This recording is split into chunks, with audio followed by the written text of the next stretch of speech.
Everyone, आज हम सामाजिक विज्ञान के 9-10 का बिहार शिक्षक भर्ती से इतिहास के प्रश्न को कराने जा रहे हैं। तो चलिए चलते हैं प्रश्न की ओर।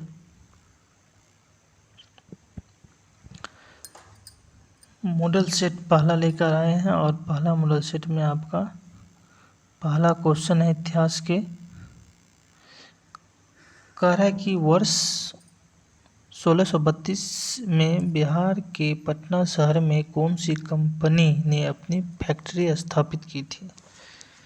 पहला ऑप्शन है आपका ईस्ट इंडिया कंपनी, दूसरा ऑप्शन है डच ईस्ट इंडिया कंपनी, तीसरा ऑप्शन है पुर्तगाली ईस्ट इंडिया कंपनी, चौथा ऑप्शन है फ्रेंच ईस्ट इंडिया कंपनी। तो इसका सही आंसर हो जाएगा आपका option number 2, Dutch east India company. तो चलिए दूसरे प्रश्न पे चलते हैं। दूसरा प्रश्न क्या कह रहा है? कह रहा है कि भारत में यूरोपीय व्यापारियों के आगमन का सही क्रम क्या है। तो सही क्रम बताना है आपका। पहला ऑप्शन है आपका पुर्तगाली, डच, अंग्रेज, फ्रांसीसी। दूसरा ऑप्शन है पुर्तगाली, अंग्रेज, डच, फ्रांसीसी। तीसरा ऑप्शन है आपका अंग्रेज, डच, पुर्तगाली, फ्रांसीसी। और चौथा ऑप्शन है आपका पुर्तगाली, अंग्रेज, फ्रांसीसी और डच। तो इसका सही आंसर हो जाएगा आपका ऑप्शन नंबर 1।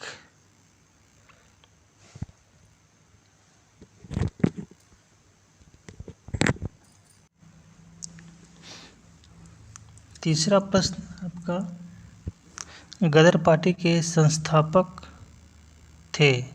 पहला है वासुदेव बलवंत फड़के, दूसरा ऑप्शन है आपका विनय दामोदर सावरकर, तीसरा ऑप्शन है आपका लाला हरदयाल और चौथा ऑप्शन है आपका भगत सिंह।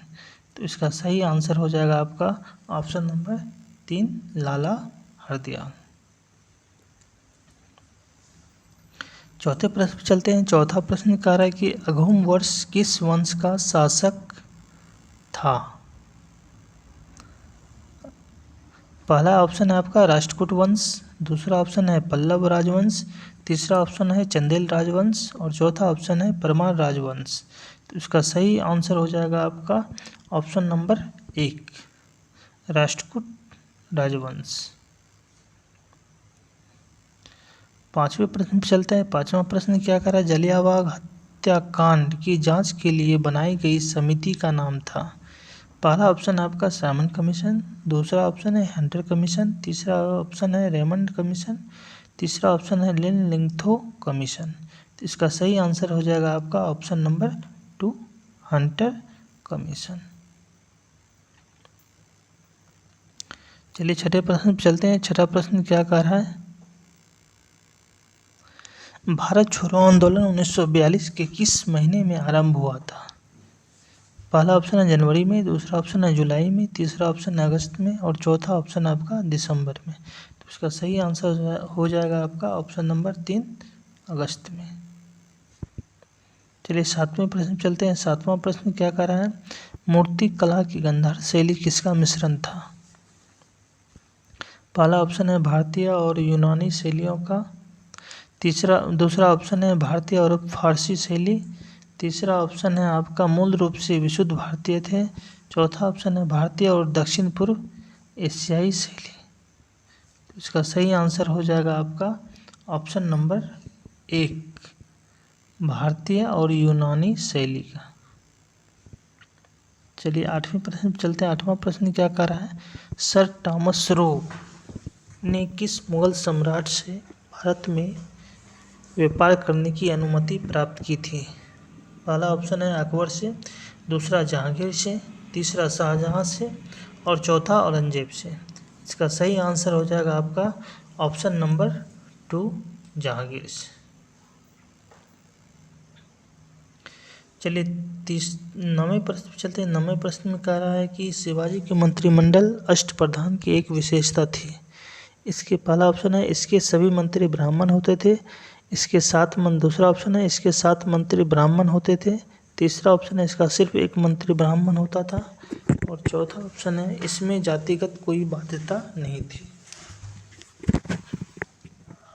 तो इसका सही आंसर हो जाएगा आपका ऑप्शन नंबर 2, इसके 7 मंत्री ब्राह्मण होते थे। चलिए 10वें प्रश्न पे चलते हैं। 10वां प्रश्न क्या कह रहा है, इंडियन एसोसिएशन के संस्थापक अध्यक्ष थे। पहला ऑप्शन है दादा भाई नौरोजी, दूसरा ऑप्शन है महादेव गोविंद रानडे, तीसरा ऑप्शन है सुरेंद्र नाथ बनर्जी, चौथा ऑप्शन है मोतीलाल नेहरू। तो 10वें प्रश्न का सही आंसर हो जाएगा आपका ऑप्शन नंबर 3, सुरेंद्र नाथ बनर्जी। 11वें प्रश्न चलते हैं। 11वां प्रश्न कह रहा है कि यूरोप के किस देश में औद्योगिक क्रांति की प्रक्रिया सबसे पहले शुरू हुई थी। पहला है फ्रांस, दूसरा है इंग्लैंड, तीसरा है जर्मनी और चौथा ऑप्शन है आपका इटली। तो इसका सही आंसर हो जाएगा ऑप्शन नंबर 2, इंग्लैंड। 12वां प्रश्न कह रहा है गौतमी पुत्र सतकर्णी किस वंश का था। तो इसका पहला ऑप्शन दिया है शिशुनाग वंश, दूसरा ऑप्शन है सतकर्णी वंश और तीसरा ऑप्शन है सातवाहन वंश और चौथा ऑप्शन है पुष्यभूति वंश। तो इसका सही आंसर हो जाएगा आपका ऑप्शन नंबर 3, सातवाहन वंश। प्रश्न 13वें में कह रहा है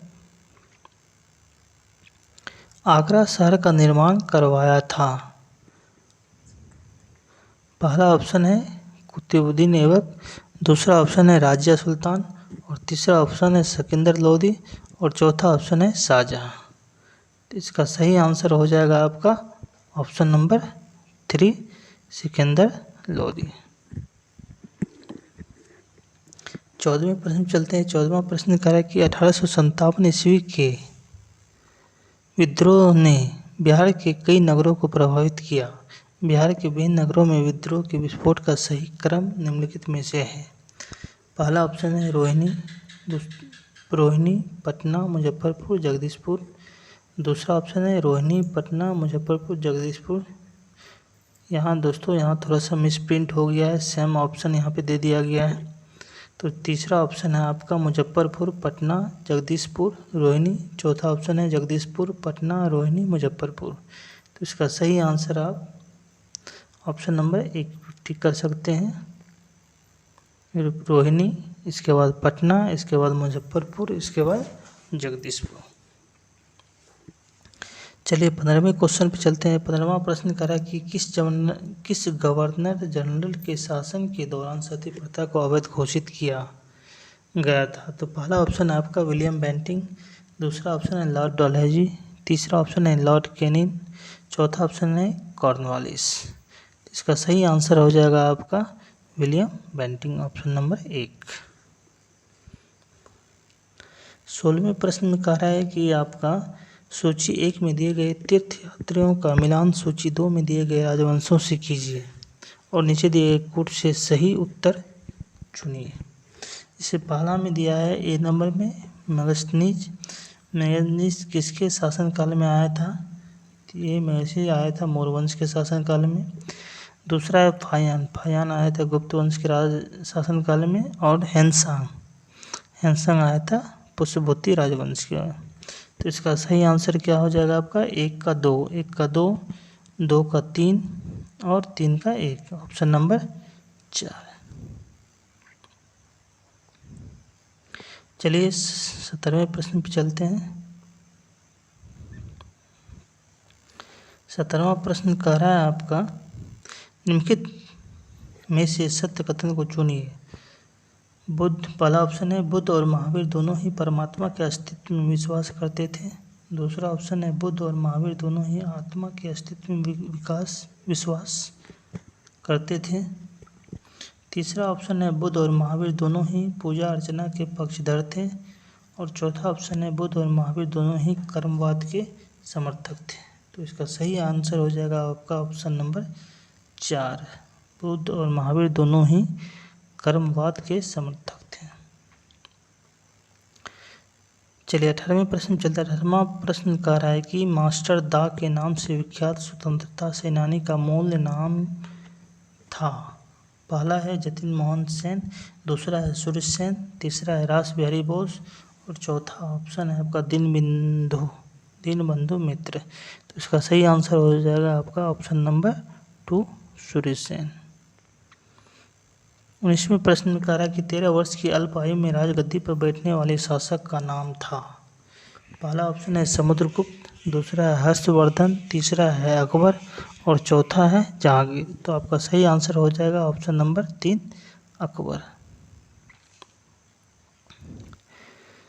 20वें प्रश्न चलते हैं। 20वां प्रश्न करा जब इब्न बतूता भारत आया था तो भारत का शासक कौन था। पहला ऑप्शन इब्राहिम लोदी, दूसरा मोहम्मद गौरी, तीसरा मोहम्मद बिन तुगलक और चौथा रजिया सुल्तान। तो इसका सही आंसर हो जाएगा आपका ऑप्शन नंबर 3 मोहम्मद बिन तुगलक के शासनकाल में इब्न बतूता भारत आया था। 21वें प्रश्न पे चलते हैं। 21वां प्रश्न कहा है कि किन दो मुगल शासकों के मध्यवर्ती काल में शेरशाह का शासन था। पहला ऑप्शन है आपका बाबर और हुमायूं, दूसरा ऑप्शन है आपका हुमायूं एवं अकबर, तीसरा ऑप्शन है आपका अकबर एवं जहांगीर और चौथा ऑप्शन है इनमें से कोई नहीं। तो इसका सही आंसर हो जाएगा आपका ऑप्शन नंबर 2 हुमायूं और अकबर के शासनकाल के मध्यवर्ती में शेरशाह का शासन चला था। चलिए 22वें प्रश्न में चलते हैं। 22वां प्रश्न कह रहा है कि बाबर एवं राणा सांगा के बीच युद्ध को कहा जाता है। पहला ऑप्शन आपका चंदेरी का युद्ध, दूसरा ऑप्शन है हल्दी घाटी का युद्ध, तीसरा ऑप्शन है खनवा का युद्ध और चौथा ऑप्शन है इनमें से कोई नहीं। इसका सही आंसर हो जाएगा ऑप्शन नंबर 3 खनवा का युद्ध। 23वें प्रश्न में करा अशोक के 14 शिलालेख पाए गए थे। पहला पाटलिपुत्र में, दूसरा गिरनार में, तीसरा सारनाथ में और चौथा है आपका उज्जैन में। तो इसका सही आंसर हो जाएगा ऑप्शन नंबर 2 गिरनार में। 24वें प्रश्न में कह रहा है कि निम्नलिखित में से कौन सा सम्राट एक कुशल संगीतज्ञ भी था। पहला ऑप्शन है आपका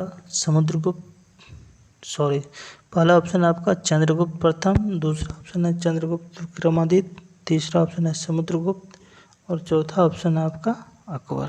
तो इसका सही आंसर हो जाएगा आपका ऑप्शन नंबर 3 समुद्रगुप्त।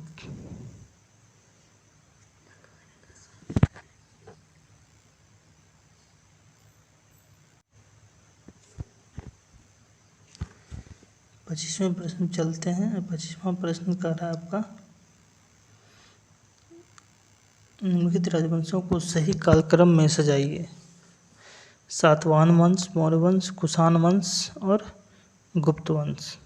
तो 25 का सही आंसर हो जाएगा आपका ऑप्शन नंबर 1।